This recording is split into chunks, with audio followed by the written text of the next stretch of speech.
بسم اللہ الرحمن الرحیم۔ السلام علیکم ناظرین، پروگرام نئی سوچ کے ساتھ میں ہوں آپ کا میزبان افضال احمد۔ ناظرین، ہمارا معاشرہ جس کی مثالیں پوری دنیا میں مشہور تھیں، ہمارے معاشرے میں امن تھا، سکون تھا، مکمل تحفظ تھا۔ لیکن اگر بات کی جائے ان 2 دہائیوں کی، تو ان 2 دہائیوں میں ہمارے معاشرے میں ظلم و ستم، جبر اور وحشت اس قدر بڑھ گئی ہے کہ جس کا ہم تصور نہیں کر سکتے۔ آئے روز ایسے دل خراش واقعات ہوتے ہیں کہ دل خون کے آنسو ہوتا ہے۔ اگر بات کی جائے اس 2 ہفتوں کی، تو ان 2 ہفتوں میں ایسے واقعات ہوئے کہ جس نے بھی ان واقعات کو سنا، دیکھا، پڑھا، وہ خون کے آنسو رویا۔ ایسے واقعات جن کو دیکھ کر روح تک کانپ اٹھی۔ آپ نے دیکھا قصور میں ایک معصوم بچی زینب کے ساتھ کس طرح ایک وحشت ناک واقعہ پیش آیا۔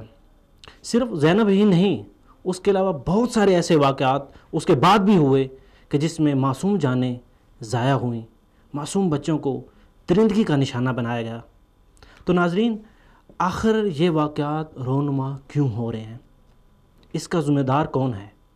اور ہم کس طرح ان واقعات سے نمٹ سکتے ہیں، اور ہم کس طرح اپنے بچوں کو تحفظ فراہم کر سکتے ہیں، ہم کس طرح اپنے بچوں کی تربیت کر سکتے ہیں، اور ہمارے معاشرے کو ان برائیوں سے بچانے کے لیے حکومت کیا کام کر سکتی ہیں، اور حکومت کے اوپر کیا ذمہ داریاں عائد ہوتی ہیں۔ آج ہم اسی حوالے سے بات کریں گے کہ ہم اپنے بچوں کو کیسے تحفظ فراہم کر سکتے ہیں اور ان کی تربیت کیسے کر سکتے ہیں۔ تو اسی حوالے سے ہمارے ساتھ ہمارے مہمان ہوں گے کال پہ عامر حسن، آپ ڈائریکٹر بچوں کا ادب دعویٰ اکیڈمی سے ہیں، اور ہمارے جو دوسرے مہمان ہیں پروفیسر طاہر خلیلی صاحب، آپ ماہر علم النفس ہیں، اور ہمارے جو تیسرے مہمان ہیں ملک طاہر صاحب، آپ CEO مائنڈ کیئر ہیں۔ مائنڈ کیئر سے آپ کا ایک ادارہ ہے، وہاں پر آپ CEO ہیں۔ اور آج ہمارے اسٹوڈیو میں ہمارے معظم مہمان جناب عبید الرحمن شفیق صاحب ہیں۔ سب سے پہلے تو عبید صاحب، میں آپ کا بہت مشکور ہوں کہ آپ نے اپنا قیمتی وقت نکالا اور پروگرام میں شرکت کی۔ جی، اب ہم جیسے کہ بات کر رہے ہیں بچوں کے حوالے سے، تو میں چاہوں گا کہ ظاہری بات ہے کہ ہمارا جو معاشرہ ہے، ہمارا جو ملک ہے، وہ اسلام کے نظریے پہ بنا ہے، اور ہمارا ایمان جو ہے وہ اسلام ہے۔ تو میں سب سے پہلے یہ چاہوں گا کہ بچوں کی تربیت کے حوالے سے جو اسلامی تعلیمات ہیں، وہ اسلامی تعلیمات کیا ہیں؟ بسم اللہ الرحمن الرحیم۔ اولاً تو بہت نوازش جناب افضال صاحب، آپ نے اپنے پروگرام میں مجھے مدعو کیا اور اس قدر اہم ٹاپک کے اوپر گفت و شنید کرنے کا موقع عنایت فرمایا۔ افضال صاحب، اگر ہم بات کریں اپنی سوسائٹی کی، اپنے معاشرے کی، جیسا آپ نے ذکر کیا کہ ہماری سوسائٹی اسلام کے نام پہ معرض وجود میں آئی، ہمارا اوڑھنا بچھونا، ہمارا اٹھنا بیٹھنا سب کچھ اسلام ہی تھا، اور اسلامی معاشرے جو ہوا کرتے ہیں ان کی مثال ایسی نہیں ہوا کرتی۔ ہم نے اسلام کے نام پر قربانیاں دی، ہم نے اسلام کے نام پر خون بہایا، ہم نے اسلام کے نام پر کیا کچھ نہیں کیا، لیکن اس سب کے باوجود آج ہمارا معاشرہ، آج ہماری سوسائٹی اس قدر گر گئی ہے، اس قدر ظلم کا شکار ہو چکی ہے کہ چھوٹے چھوٹے معصوم بچے تک محفوظ نہیں رہے۔ کیا ایک اسلامی معاشرہ ایسا معاشرہ ہوتا ہے؟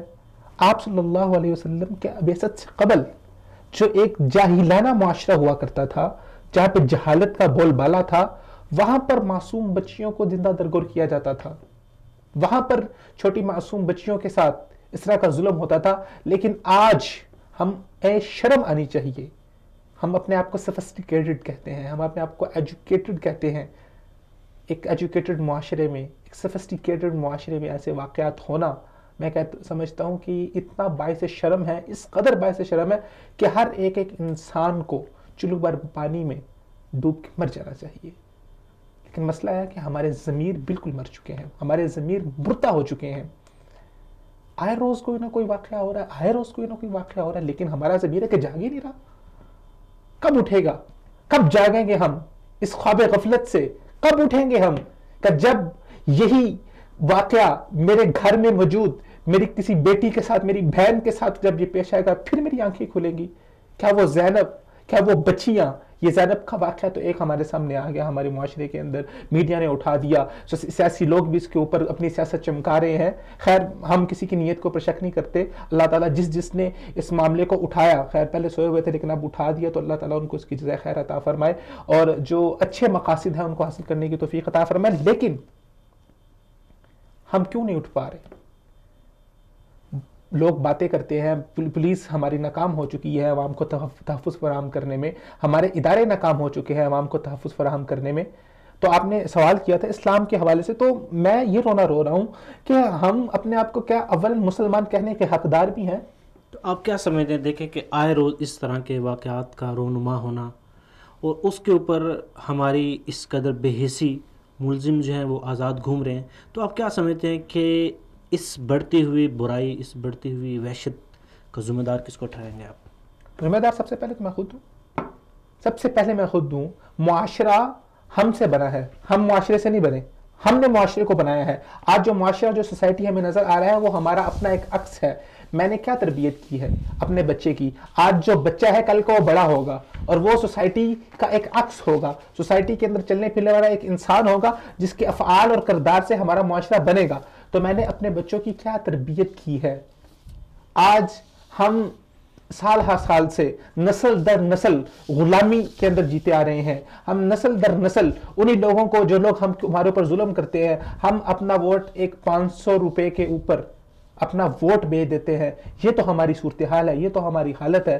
آپ کیا توقع کرتے ہیں ایسی قوم سے کہ ایسی قوم کے اندر جہاں پر پڑھے لکھے جاہل موجود ہوں، وہاں پر کیا کبھی کسی کو عدل و انصاف مل سکتا ہے؟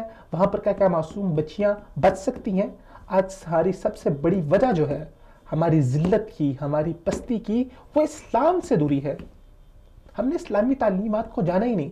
ہم جب بات آتی ہے اسلامی سزاؤں کے نفاذ کی، میں بہت اہم بات کر رہا ہوں، اسلامی سزاؤں کے نفاذ کی، تو ہمارے پیٹ کے اندر مڑون اٹھنا شروع ہو جاتے ہیں. اسلامی سزا، اچھا حد لگائی جائے گی کسی کے اوپر، کسی کو قتل کیا جائے گا، جس نے قتل کی سزا قتل ہے، قتل کیا جائے گا. نہیں، یہ تو بہت بڑا ظلم ہو رہا ہے. کیوں؟ ہم لوگ انٹی تقلید کرتے ہیں ویسٹ کی. وہ جو لوگ وہ کہتے ہیں ہمارے لیے وہی دین ہے، ہمارے لیے وہی حرف آخر ہے. پھر جو تباہیاں وہاں پر ہو رہی ہیں وہ تباہیاں ہمارے پاس بھی آئیں گی. سو وی ہیو ٹو، ہمیں اسلام کو سمجھنا ہوگا، ہمیں اسلامی تعلیمات کو پر عمل کرنا ہوگا. میں ایک بات کرتا ہوں کہ معاشرہ صرف ہمارا معاشرہ تو نہیں ہے نا، پاکستانی سوسائٹی تو نہیں ہے، پوری دنیا کے اندر معاشرے بس رہے ہیں. ہر جگہ پر جہاں پر انسان بستے ہیں وہاں پر اس طرح کے واقعات ہوتے ہیں. جرائم جہاں پہ انسان ہوگا وہاں پہ جرم ہوگا ہی ہوگا، کیونکہ انسان کی فطرت کے اندر یہ چیز پائی جاتی ہے. لیکن ہمیں غور کرنا ہوگا، ہمیں دیکھنا ہوگا، ہمیں انالیسس کرنا ہوگا ان سوسائٹیوں کو، ان معاشروں کو جنہوں نے اس جرم کے اوپر قابو پایا اور کیسے قابو پایا ہے. ہم اگر بات کریں یونائٹڈ عرب اماراتس کی، امارات کی بات کریں، ہم سعودی عرب کی بات کریں، جہاں پر کرائم ریٹ بالکل نہ ہونے کے برابر ہے، انہوں نے کرائم ریٹس کو ختم کیا. کس طرح ختم کیا؟ وہاں پر انہوں نے جو سزائیں تھیں، جو عادلانہ حاکمانہ سزائیں تھیں جس کے ذریعے سے سوسائٹی کی بقا ضروری ہے، انہوں نے ان سزاؤں کو مقرر کیا اور اپنے سوسائٹی کو بچا لیا. ہم لوگ نہ اس طرف آتے ہیں، نہ عدل و انصاف فراہم کرتے ہیں، نہ ان سزاؤں کو ہم. اب اگر میں آپ کو ایک مثال دوں کہ یہ واقعات ہماری سوسائٹی میں ایسے نہیں ہو رہے. 80 کی دہائی کے اندر جو ایک واقعہ ہوا تھا، پپو قتل کیس، بہت مشہور قتل کیس ہے، جو بزرگ حضرات وابستہ رہے ہیں ٹیلی ویژن کے ساتھ، ان کو بخوبی پتا ہوگا. 1981 بالکل، یہ ضیاء الحق کے دور کی بات ہے. اس دور کے اندر جب اس بچے کے ساتھ زیادتی ہوئی، زیادتی کے بعد اس کو قتل کر دیا گیا. عوام سڑکوں پہ نکلی، ضیاء الحق نے اس بندے کو چوک چوراہے کے اندر پھانسی دی. اس کے بعد کئی دہائیوں تک سکون رہا. اللہ تعالیٰ بھی قرآن میں کہتے ہیں فَاعْتَبِرُوا يَا أُولِي الْأَبْصَارِ الزَّانِيَةُ وَالزَّانِي فَارْجُمُوا كُلُّ وَاحِدٍ مِّنْهُمَا 100 جَلْدَةً وَلَا تَأْخُذْكُمْ بِهِمَا رَأْفَةٌ مِّن دُونِ اللَّهِ، کہ تمہیں اللہ تعالیٰ کی حدود میں، اللہ تعالیٰ کی یہ حدیں ہیں. جو انسان معاشرتی حدود کو کراس کرتا ہے، جو انسان معاشرتی امن و سکون کو اپنے ہاتھ میں لینے کی کوشش کرتا ہے، وہ گویا اللہ تعالیٰ کی حدود کو پامال کر رہا ہے. اللہ تعالیٰ فرماتے ہیں کہ جو انسان مالک کائنات کی حدوں کو پامال کرتا ہے، اس انسان کو سخت سے سخت اور کڑی سے کڑی سزا دینی چاہیے، اور کسی انسان کے دل کے اندر کوئی معمولی رتی برابر رحم بھی نہیں آنا چاہیے. آپ صلی اللہ علیہ وسلم کے پاس جب فاطمہ نامی عورت کا کیس آیا اور اہل علاقہ کے جو بڑے لوگ تھے وہ آپ صلی اللہ علیہ وسلم کے پاس آئے کہ اللہ کے نبی، یہ علاقے کی بڑی عورت ہے، قبیلے کی بڑی عورت ہے، اس کو چھوڑ دیا جائے. آپ نے کیا فرمایا تھا؟ فرمایا قسم ہے مجھے اس رب کی جس نے مجھے پیدا کیا، اگر آج اس فاطمہ کی جگہ میری اپنی بیٹی فاطمہ بھی چوری کرتی تو میں اس کا بھی ہاتھ کاٹ دیتا. یہ ہے ایک اسلامی معاشرہ، یہ ہے ایک اسلامی سوسائٹی. کیا ہمارے ہاں سے ہوتا ہے؟ جی آپ نے بات کی انصاف کی، تو ابھی ایک حکومت کی طرف سے ایک رپورٹ جاری ہوئی تھی جس میں کہ پاکستان میں 4139 بچوں کو کسی نہ کسی طور پہ زیادتی کا نشانہ بنایا گیا، جس میں پنجاب سے تعلق رکھنے والے بچوں کی تعداد 2676 تھی. کیا 4139 بچوں کے ساتھ جو ظلم ہوا ہے، کیا ان سب کے جو مجرم ہیں وہ پکڑے جا سکیں؟ نہیں پکڑے گئے. آخر کیوں؟ اب دیکھیں مجرم جرم کرتا ہے، جرم کرنے کے بعد معاشرے میں وہ سرعام پھر رہا ہے اور وہ اگلی واردات کے لیے تیار ہوتا ہے. تو آپ کیا سمجھتے ہیں کہ آخر ہم کس پوائنٹ پہ ویک ہیں کہ مجرم جو ہے وہ جرم کرنے کے بعد بالکل آزاد پکڑا جاتا ہے اور جو بیچارے غریب لوگ ہوتے ہیں، بے قصور لوگ ہوتے ہیں، وہ پسے جاتے ہیں، وہ بے گناہ جو ہے الزام ان کے اوپر لگا کر ان کو مختلف طریقوں سے قتل کیا جاتا ہے. کہ کچھ دن پہلے یہ کراچی میں ایک واقعہ ہوا، ایک نوجوان کو جو ہے وہ پولیس نے بغیر کسی وجہ کے، بغیر قصور کے اس کو مار دیا. اب دیکھیں ایک طرف دیکھا جائے تو جو مجرم ہے وہ جرم کر کے آزاد گھوم رہا ہے، دوسری طرف بے گناہ لوگوں کا قتل عام کیا جا رہا ہے. تو آپ کیا سمجھتے ہیں کہ اس میں قصوروار کون ہے؟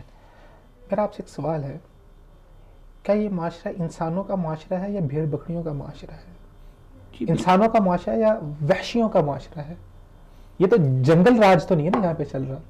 ہم نے اپنے معاشرے کو کیا بنا دیا ہے؟ اپنی ہٹ درمی کی بنا پر، اپنی ذاتی مفادات کی بنا پر.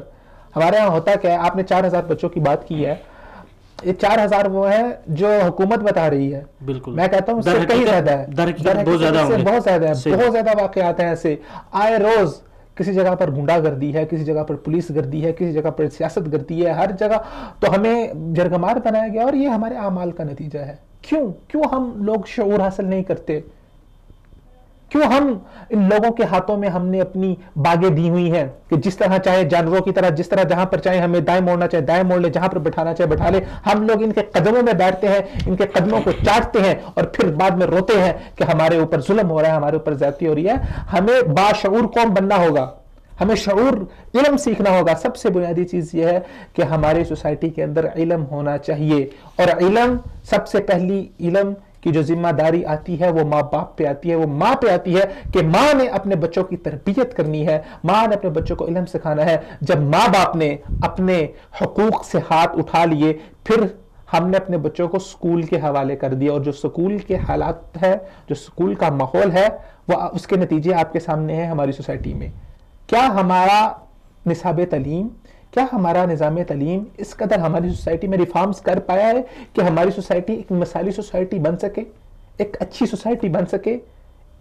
مسلمان تو بہت دور کی بات، ہم لوگ انسانیت کی بھی حدوں کو آج، اور انسانیت کی بھی سب سے جو ادنا حد ہے، جو سب سے غلیظ ترین معاملات ہیں، جو انسانوں کے لائق نہیں ہیں، وہ معاملات ہم کرتے ہیں. وہ چھوٹی سی 5 سال کی بچی، آپ اس کی رپورٹ اٹھا کے دیکھیں جو اس کا پوسٹ مارٹم ہوا ہے، اس کے ساتھ ہر طرح سے زیادتی کی گئی، پھر اس کے بعد اس کو قتل کیا گیا. میں یہاں پر کچھ رپورٹس ہیں جو میڈیا کے اوپر آئی بھی ہیں اور لوگوں کے اندر جو ہے وہ زبان زد عام بھی ہے کہ یہ قصور کا جو معاملہ ہے، میں ذرا اس کو تھوڑا سا مختلف نوعیے سے دیکھتا ہوں. ایک تو ہم بات کر رہے ہیں آج عمومی طور پہ کہ ہمارے عمومی سوسائٹی کے اندر یہ واقعات ہو رہے ہیں اور ہم اس کے اندر کس طرح تبدیلی، کس طرح چیز لا سکتے ہیں. یہ ایک الگ ٹاپک ہے، لیکن میں ذرا اسپیسیفک اس موضوع کو پر آتا ہوں کیونکہ آج کل موضوع ذرا گرم ہے، لوگوں کے اندر زیادہ تر اس کا چرچا ہے، بات ہو رہی ہے. تو لازمی ہے ذرا اس کو جمعی نواح سے، اس کو تمام سائڈ سے دیکھا جائے. اس بات کو کرنے کے لیے میں پہلے ایک بنیاد اور ایک بیس بنانا چاہتا ہوں، ایک تمہید بنانا چاہتا ہوں جس کی بنیاد پر میں یہ بات کروں گا. ہوتا کچھ اس طرح سے ہے کہ انسان کی فطرت ایک ایسی ہے کہ انسان ہمیشہ کبھی بھی ایک چیز کے اوپر وہ کفایت اور قناعت نہیں کر سکتا. مثال کے طور پہ اگر آپ کو روزانہ مرغی کھانے کے لیے دی جائے، روزانہ آپ کو گوشت کھانے کے لیے دیا جائے، آپ ایک دن کھائیں گے، 2 دن کھائیں گے، تیسرے دن آپ اس سے اکتا جائیں گے، آپ اس کو کنٹینیو نہیں کر سکتے. بنی اسرائیل کے اوپر اللہ تعالیٰ نے آسمان سے منو سلوہ نازل کرنا شروع کیا تو وہ بھی کہنے لگے کہ ہمیں جانا ہے، ہمیں سبزیاں کھانی ہے، ترکاری کھانی ہے، دالیں کھانی ہے، یہ چیزیں چاہیے. تو انسان کی فطرت ایسی ہے کہ جب وہ کسی راہ پر چل پڑتا ہے پھر اس کے اوپر قناعت نہیں کر پاتا. اس بات کو ہم جاری رکھیں گے. ابھی ہمیں جوائن کیا ہے پروفیسر طاہر خلیلی صاحب نے. آپ ماہر علم النفس ہیں.